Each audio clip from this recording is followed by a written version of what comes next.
అందరికీ వందనములు. దేవుని నామమున స్తోత్రములు. ఎలా ఉన్నారండి? బాగున్నారా? మంచిది. ఈరోజు మన ధ్యానాంశము ఆయన నీ విషయంలో శ్రద్ధ కలిగి ఉన్నాడు. ఆయన నీ విషయంలో శ్రద్ధ కలిగి ఉన్నాడు. ప్రసంగి గ్రంథము 5వ అధ్యాయము 9వ వచనము చదువుకుందామండి. ఏ దేశములో రాజు భూమి విషయమై శ్రద్ధ పుచ్చుకొనునో ఆ దేశమునకు సర్వ విషయములందు మేలు కలుగును. ఏ దేశములో రాజు భూమి యందు శ్రద్ధ పుచ్చుకొనునో ఆ దేశంలో సర్వ విషయములందు మేలు కలుగును. ఇక్కడ ఒక దేశపు రాజు శ్రద్ధ తీసుకుంటేనే సర్వ విషయాల్లో మేలు కలుగుతుంది. మరి మన ప్రభు అయిన యేసు గొప్పవాడు, ప్రభువులకు ప్రభువు, రాజులకు రాజు.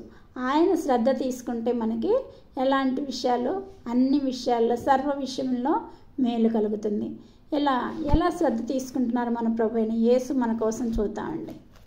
ఇక్కడ మన ప్రభు అయిన యేసు మన కోసం ఎలాంటి శ్రద్ధ తీసుకుంటున్నారంటే యెషయా గ్రంథము 27వ అధ్యాయము 3వ వచనము. యెహోవా అని నేను దాన్ని కాపు చేయుచున్నాను, ప్రతి నిమిషమున నేను దానికి నీరు కట్టుచున్నాను. ఎవడు దాని మీదకి రాకుండానట్లు దివారాత్రములు దాన్ని కాపాడుచున్నాను. యెహోవా అని నేను దాన్ని కాయుచున్నాను, ప్రతి నిమిషము నీరు పెట్టుచున్నాను.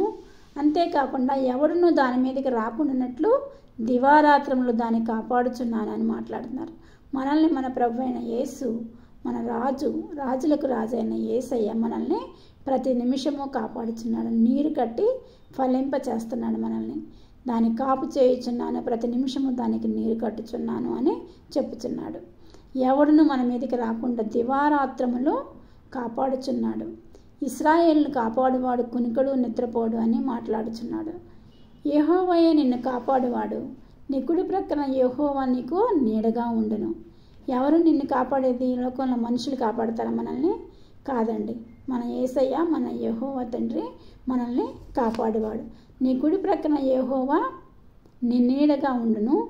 పగలు ఎండ దెబ్బ అయినను రాత్రి వెన్నెల దెబ్బ అయినను నీకు తగలకుండా కాచి కాపాడును. పగలు ఎండ దెబ్బ అయినను రాత్రి వెన్నెల దెబ్బ అయినను నీకు తగలకుండా కాచి కాపాడును. కాబట్టి రాత్రి వెన్నెల దెబ్బ అయినను నీకు తగలదు. ఇది మొదలుకొని నిరంతరము నీ రాకపోకలే యందు యెహోవా నిన్ను కాపాడును. ఇది మొదలుకొని నిరంతరము నీ రాకపోకలే యందు యెహోవా నిన్ను కాపాడును. ఈ రీతిగా మనల్ని యెహోవా తండ్రి కాపాడుచున్నాడు. ఆయన నీ విషయంలో శ్రద్ధ కలిగి ఉన్నాడు. ఆయన నీ విషయంలో శ్రద్ధ కలిగి ఉన్నాడు అంటే, ఆయన నీ విషయంలో శ్రద్ధ కలిగి ఉండాలి అంటే మనం ఎలా ఉండాలి? మన విషయంలో ఆయన శ్రద్ధ కలిగి ఉండాలంటే మనం ఎలా ఉండాలి? మనం ఎలా ఉండాలంటే, నీవు పవిత్రుడవై యథార్థవంతుడవైన ఎడల నిశ్చయముగా ఆయన నీ యందు శ్రద్ధ నిలిపి నీ నీతికి తగినట్టుగా నీ నివాస స్థలమును వర్ధిల్ల చేయును. యోబు గ్రంథం 8వ అధ్యాయం 6వ వచనంలో మాట్లాడుతున్నాడు దేవుడి రీతిగా. నీవు పవిత్రుడవై యథార్థవంతుడవైన ఎడల నిశ్చయముగా ఆయన నీ యందు శ్రద్ధ వహించును. ఆయన నీ విషయంలో శ్రద్ధ వహించాలి అంటే మనం ఎలా ఉండాలి? నీతిమంతులమై ఉండాలి, యథార్థవంతులమై ఉండాలి. అప్పుడు ఆయన మన ఎడల నిశ్చయముగా మన ఎడల శ్రద్ధ వహించి మనల్ని ఆయన మన నివాస స్థలమును ఆయన వర్ధిల్ల చేయును. ఇక్కడ మన రాజులకు రాజు, ప్రభువులకు ప్రభువు మనల్ని అన్ని విషయంలో అనగా సర్వ విషయంలో మేలు చేసి మేలు కలుగ చేయును. మనం ప్రార్థన చేసినప్పుడు కొంతమంది అంటారు, ప్రభువా నీకు ఇష్టమైతే ఈ కార్యం జరిగించు అంటారు. ప్రభువా నీకు ఇష్టమైతే కాదండి, మన దేవుడికి అన్ని సర్వకార్యంలో మేలు కలుగ చేయాలని ఇక్కడ మాట్లాడుతున్నాడు. మనం ఏది అడిగితే అది ఇవ్వాలని ప్రభు అయిన యేసు ఇష్టపడుతున్నాడు. అడుగుడి ఇచ్చేదన తట్టుడి తీపడిని వెదకుడి దొరకని మాట్లాడుతున్నాడు. ఎక్కడ మనం ఏం అడిగితే అది ఇస్తాడండి. ఇష్టమైతే కాదు, ఆయనకి మరి సర్వము మేలు కలుగ చేయాలని ఆయన ఇష్టపడుతున్నాడు మన ఎడల. కానీ మనము మాత్రం పవిత్రులమై యథార్థవంతులమై ఉండని ఎడల మనల్ని ఆయన అన్ని విషయంలో శ్రద్ధ కలిగి ఉంటాడు. ఆయన నీ విషయంలో శ్రద్ధ కలిగి ఉన్నాడు కాబట్టి నేను నీ రీతిగా దీవిస్తున్నాడు. జ్ఞానమందును, వయసు యందును, బుద్ధి యందును, మరియు దేవుని దయందును, మనుషుల దయందును నిన్ను పెంచుతాడు. అన్ని విషయంలో నీకు సర్వ విషయంలో మేలు కలిగినట్లుగా ఆయన నిన్ను కాచి కాపాడుతారు. కాబట్టి ఆయన ఏ రీతిగా మిమ్మల్ని కాపాడుతారంటే బుద్ధి ఎందును, విద్యార్థులైతే విద్యా బుద్ధులు, ఉద్యోగం మొదలు అన్ని విషయంలో మేలు చేస్తాడు. విద్యార్థులైతే విద్యా బుద్ధులు, ఉద్యోగము, వాళ్ళకి ఏం అవసరం అవన్నీ కూడా అనుగ్రహిస్తారు. అదే పెద్దవారైతే వారికి ఏ విషయాల్లో ఏ అవసరతలు ఉన్నాయో ప్రతి అవసరాన్ని మన దేవుడు తీరుస్తాడు. ఉద్యోగం కావాలా, ఉద్యోగం, నీవు అప్పుల బాధల్లో ఉన్నావా, అప్పులు తీరుస్తాడు. గర్భఫలం లేదని బాధపడుతున్నావా, దేవుడు గర్భఫలం అనుగ్రహిస్తాడు. సమస్త విషయంలో దేవుడు మనల్ని ఆశీర్వదిస్తాడు. దేవుడు ఇది మొదలుకొని నేను నీ రాకపోకల యందు నిన్ను కాపాడదును అని చెప్పుతున్నాడు. రాకపోకల్లో మనం వెళ్ళి వచ్చే దారిలో ఎవరు కాపాడతారండి? మన తల్లిదండ్రులు కాపాడతారా? మనల్ని ఎవ్వరూ కాపాడలేరు. యేసయ్య మాత్రమే మన రాకపోకల్లో కాచి కాపాడుతాడు. కాబట్టి దేవుని దయందును, మనుషుల దయందును, బుద్ధి ఎందును, వయసు ఎందును, జ్ఞానమందును మనం ఎదగడానికి సర్వము మేలు కలుగు చేయవాడు మన ప్రభు అయిన యేసు.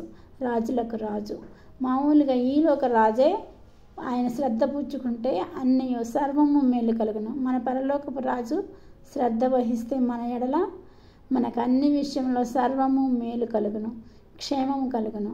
కాబట్టి మనం అన్ని విషయంలో మేలు కలగాలంటే ఎలా ఉండాలి? మనం పవిత్రులమై ఉండాలి, యథార్థవంతులమై ఉండాలి, ఆయన ఆజ్ఞల్ని అనుసరిస్తూ నడుస్తూ ఉండాలి. అప్పుడు ఆయన అన్ని విషయంలో శ్రద్ధ కలిగి ఉంటారు. నీ విషయంలో, నా విషయంలో శ్రద్ధ కలిగి ఉంటారు.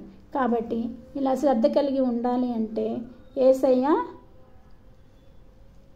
శ్రద్ధ కలిగి ఉండాలి అంటే మనం యథార్థవంతులమై ఉండాలి, పవిత్రులమై ఉండాలి.